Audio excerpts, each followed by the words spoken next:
A very good morning to all my dear students. Today we are going to start the lecture 3 of census and sample methods of collecting the data. अब तक क्या कर चुके हैं हम, एक बार इसको जल्दी से रिकैप्चुलेट करते हैं।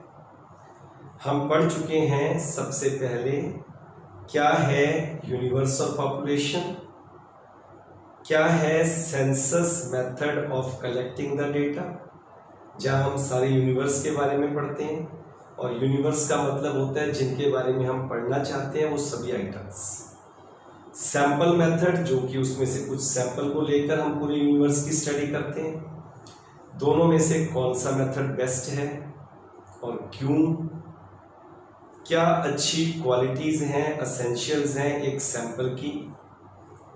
उसके बाद रिसेंटली पिछले लेक्चर में हमने सुना रैंडम सैम्पलिंग क्या है, जिसे हम चांस सैम्पलिंग भी कहते हैं, जिसे हम प्रोबेबिलिटी सैम्पलिंग भी कहते हैं, जहां सभी आइटम्स जो यूनिवर्स की हैं उन्हें सैंपल में होने के या सैंपल में चुने जाने के इक्वल चांसेस हैं। All the items have equal chances of being selected in the sample। उसके बाद हमने इसको बाइफरकेट किया रैंडम के ही दो parts, one restricted random sampling, other unrestricted random sampling. Unrestricted के अंदर दो मेथड्स हमने पढ़े, lottery method, table of random numbers. Restricted में हमने फिर दो मेथड्स पढ़े, स्ट्रैटिफाइड रैंडम सैम्पलिंग, है ये भी रैंडम पर इसमें कुछ पहले रिस्ट्रिक्शन लगा दी गई कि कैसे करेंगे। हाँ, फर्क क्या है दोनों में, रिस्ट्रिक्टेड तब यूज करेंगे जब यूनिवर्स जो हमारी है, जो पॉपुलेशन है वो हेट्रोजीनियस है। अनरिस्ट्रिक्टेड कब यूज करेंगे, जब हमारा यूनिवर्स होमोजीनियस, समरूप, एक जैसा, जब उसमें कोई वैरायटी नहीं है।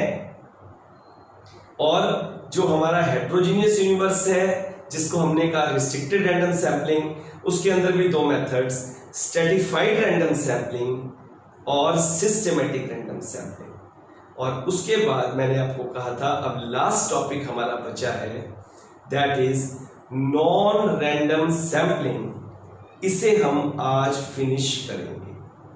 तो अब तक जो कर लिया, मुझे पूरी उम्मीद है कि आप भी अपने नोट्स बना चुके होंगे और जो मैं करवाने जा रहा हूं उसे अब ध्यान से सुनकर अपने नोट्स बना लेंगे, क्योंकि टीचिंग और लर्निंग वन वे प्रोसेस नहीं है, ये टू साइडेड प्रोसेस है। मैं आपको जितनी मर्जी बढ़िया तरीके से समझाने की कोशिश करूं, जब तक आपके मन में सीखने की ललक, सीखने की लगन नहीं होगी, मेरा प्रयास बेकार हो जाएगा। पर मैं आपसे फिर सभी से रिक्वेस्ट करूंगा कि नहीं, अपना समय बिल्कुल सफल कीजिए और साथ साथ सीखते रहिए। आइए अब शुरू करें हमारा नया टॉपिक, नॉन रैंडम सैम्पलिंग। क्या है नॉन रैंडम सैम्पलिंग? अभी मैंने बताया था रैंडम सैम्पलिंग को हमने कहा चांस सैम्पलिंग, प्रोबेबिलिटी सैम्पलिंग, जहां कोई चॉइस नहीं चलेगी, किसकी? इन्वेस्टिगेटर की। लेकिन नॉन रैंडम सैम्पलिंग में इन्वेस्टिगेटर की चॉइस चलेगी। इसको चॉइस सैम्पलिंग भी कहते हैं, इसको डेलिब्रेट सैम्पलिंग भी कहते हैं, इसको कन्वीनियंस सैम्पलिंग भी कहते हैं, जहां इन्वेस्टिगेटर अपनी कन्वीनियंस के हिसाब से, अपनी जजमेंट के हिसाब से, अपनी चॉइस के हिसाब से सैंपल को चुनता है यूनिवर्स में से। इसका मतलब क्या हुआ? In this sampling all the items of the universe has not equal chances of being selected in the sample. They do not have equal chances. क्यों? क्योंकि चॉइस के ऊपर है। तो इसको बोलते हैं नॉन रैंडम सैम्पलिंग। एक बार रीड करते हैं।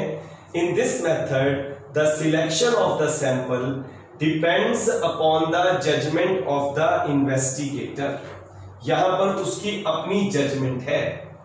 It is called choice sampling। In this, all the items they do not have equal chance of being selected in the sample. तो ये है non random sampling. These are the following three methods of the non-random sampling. इसमें हम तीन methods कौन से पढ़ेंगे. सबसे पहले है जजमेंट सैंपलिंग. जजमेंट का मतलब होता है अपने जजमेंट के आधार पर, अपनी सूझबूझ के आधार पर मुझे अपनी क्लास में से 2 मॉनिटर चुनने हैं. एक तरीका तो है कि जो मॉनिटर बनना चाहते हैं उनको बुलाया जाए, उन 5 बच्चों या 6 बच्चों में से उनकी स्लिप बनाकर उसको एक बॉक्स में शफल किया जाए और उनमें से कोई 2 स्लिप विड्रॉ कर ली जाए. मान लीजिए बॉयज और गर्ल्स हैं तो 3 स्लिप बॉयज की हो गई, 3 गर्ल्स की हो गई, उनमें से 2 स्लिप विड्रॉ कर ली. ये तो बन गई रैंडम सैंपलिंग. लेकिन अगर एज अ क्लास इंचार्ज मुझे आप में से मॉनिटर चुनना है तो मुझे आपका बिहेवियर पता है. मैं देख रहा हूं आपके बिहेवियर को. तो जब देख रहा हूं कि कौन बच्चा सिंसियर है, किसकी यूनिफॉर्म हमेशा बढ़िया है, किसका टर्नआउट अच्छा है, किसका बिहेवियर बहुत अच्छा है, कौन सेल्फ डिसिप्लिन्ड है, ये मेरी जजमेंट है. और मैंने जजमेंट के बेस पर एक मॉनिटर फ्रॉम बॉयज और एक गर्ल्स में से चुन लिया. ये डेलिब्रेट सैंपलिंग है. इसी को जजमेंट सैंपलिंग बोलते हैं. जजमेंट का मतलब अपने सूझबूझ के आधार पर, अपने डेलिब्रेट जानबूझकर खुद अपने हिसाब से मैंने सैंपल को चुना. तो देखो वो यही कह रहा है. In this the choice of the sample, इसको डेलिब्रेट सैंपलिंग भी बोलते हैं, इसको पर्पसिव सैंपलिंग भी बोलते हैं. In this method choice of the sample item exclusively depends upon the judgement. किसकी judgement? Judgement of the investigator. उसकी जजमेंट के हिसाब से हम इसको चुनते हैं. क्या करता है? He or she tries to draw a sample based on his or her own judgement in such a way, क्या, that it becomes a true representative of the entire universe. मैंने बताया ना, मॉनिटर चुनते हुए मैं ये ध्यान रखूंगा कि मॉनिटर सारी क्लास का सच्चा रिप्रेजेंटेटिव है. तो जजमेंट तो मेरी होगी, लेकिन चुनाव करते हुए इसका वो ध्यान रखेगा. इट इज पॉसिबल कब होगा? when the investigator is unbiased and intelligent. Example यहां पर एक दिया है. फॉर एग्जाम्पल एक इन्वेस्टिगेटर एक ओपिनियन पोल करवा रहा है सीनियर बच्चों से +1 +2 के कि स्कूल में यूनिफॉर्म होनी चाहिए. तो जो तो बेचारे कभी यूनिफॉर्म में आते ही नहीं, वो तो एकदम कहेंगे नहीं होनी चाहिए, कैजुअल कर दो. लेकिन किसको चुनेगा वो सैंपल में? जो यूनिफॉर्म में आते हैं उनको पूछेगा. 10-15 बच्चों को चुन लेगा सभी सेक्शंस में से. फिर वो पूछेगा कि आप बताओ यूनिफॉर्म होनी चाहिए कि नहीं होनी चाहिए. तो उनकी जो राय होगी उसको वो आगे एग्जीक्यूट करेगा. तो देखो वो यही कह रहा है. So students regarding the introduction of casual dress in the school for senior classes, he or she will select a sample of only those students who are the true representative of the universe. This is a method called judgment sampling. और क्या बोलते हैं इसको? deliberate sampling और purposive sampling. Next is a convenience. देखो नाम जैसा नाम वैसा काम. convenience मेरी सुविधा के हिसाब से मुझे सैंपल चुनना है. मान लीजिए सभी सीबीएसई स्कूल्स में बच्चों पर उनके घर के एनवायरनमेंट का क्या असर पड़ता है. How the home environment affects a child's performance. मुझे सैंपल चुनना है और 20 स्कूल्स में से सैंपल चुनना है. मैं करनाल में पढ़ा रहा हूं तो मैं क्या सोचूंगा? मेरे घर के पास कौन कौन से स्कूल्स हैं. जो स्कूल्स मेरे घर के नजदीक हैं मैं सबसे पहले उनमें से ही सैंपल चुनना प्रेफर करूंगा, क्योंकि ये मेरी कन्वीनियंस को सूट कर रहे हैं. It suits to my convenience, मेरे लिए सुविधाजनक है. इसको बोलेंगे कन्वीनियंस सैंपलिंग. यहां भी मैं चॉइस कर रहा हूं, इसीलिए इसको भी हम नॉन रैंडम सैंपलिंग ही गिनते हैं. आइए इसको पढ़ते हैं. Convenience sampling in this method sampling is undertaken, कौन करेगा? By the investigator in such a manner that suits to his or her convenience, जो उसके लिए सुविधाजनक होगा उसको वो चुन लेगा। अब एग्जाम्पल दे रहे हैं। फॉर एग्जाम्पल, अगर एक investigator wants to study the effect of the home environment on the learning of the students of various schools in Karnal, so he or she will select only those schools which are near to his or her residence and appeals to his or her convenience. ये तो हो गया second method non random sample का। अब इसका ही third method Kota sampling.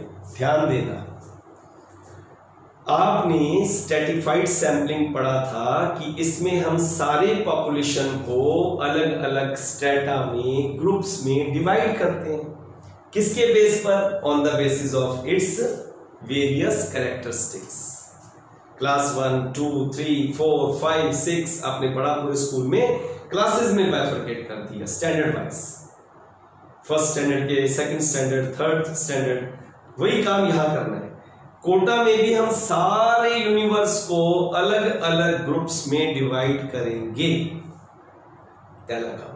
इसका मतलब इसमें भी स्ट्रेटिफाइड की तरह हमें पहले ग्रुप बनाने हैं, फिर उनमें से सैंपल चुना जाएगा हर ग्रुप में से, जैसे उसमें चुनते थे randomly, either by lottery method or by table of random number. यहां चुनेंगे डेलिबरेटली, किसकी चॉइस से? Of the investigator.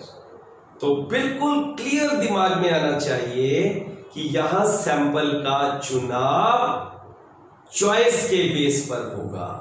तो इसके दो एडवांटेज इसको मिलेंगे। कहां? एक तो एडवांटेज मिलेगा स्ट्रेटिफाइड है ये, दूसरा इसमें डेलिबरेट सैंपलिंग है, so it enjoys the merits of both. और ये हमारा ओपिनियन पोल के अंदर ज्यादा यूज किया जाता है, किसी मार्केट के सर्वे के लिए ज्यादा यूज किया जाता है। आइए अब इसको एक बार व्हाइट बोर्ड पे क्या लिखा है उसे पढ़ लेते हैं। Quota sampling, under this method all the items of the universe they are subdivided into various groups. पहला काम। Then a quota limit regarding the number of items to be selected from each group is fixed। हमने Kota fix कर लिया, कितना कितना sample किस में से चुनेंगे। बट ध्यान देना, within the given quota selection of the sample unit depends upon the personal judgment। आ गया ना आपकी चॉइस वाली बात, उसकी पर्सनल जजमेंट पे डिपेंड करेगा। This method is very popular in market survey and opinion polls since it is a combination of stratified as well as a deliberate sampling. It enjoys the merits of both। इसके साथ ही हमारा एक chapter census and sample method of collecting the data और data collection complete हो गया। तो आपकी जो बुक है स्टैटिस्टिक्स फॉर इकोनॉमिक्स, उसके दो चैप्टर्स जो हमारे यूटी 1 के बाद के चैप्टर्स हैं वो कंप्लीट हो चुके हैं। एक चैप्टर हमने कंप्लीट कर लिया collection of data, secondary and the primary and the secondary data, और दूसरा पढ़ा हमने census and sample methods of collection of data और ऑफ कलेक्टिंग डेटा। मुझे पूरी उम्मीद है कि आप बहुत लगन से पढ़ रहे हैं, समय बिल्कुल बर्बाद नहीं कर रहे, क्योंकि याद रखिए समय कभी भी बर्बाद नहीं होता, हमारा करियर बर्बाद हो जाता है। तो इन शब्दों के साथ और इसी उम्मीद से कि आप बढ़िया कर रहे होंगे, मैं आपको केवल एक एडवाइस दूंगा कि कभी भी अपने काम को पेंडिंग मत रखो। This is the only solution to excel in all the fields of life. God bless you all.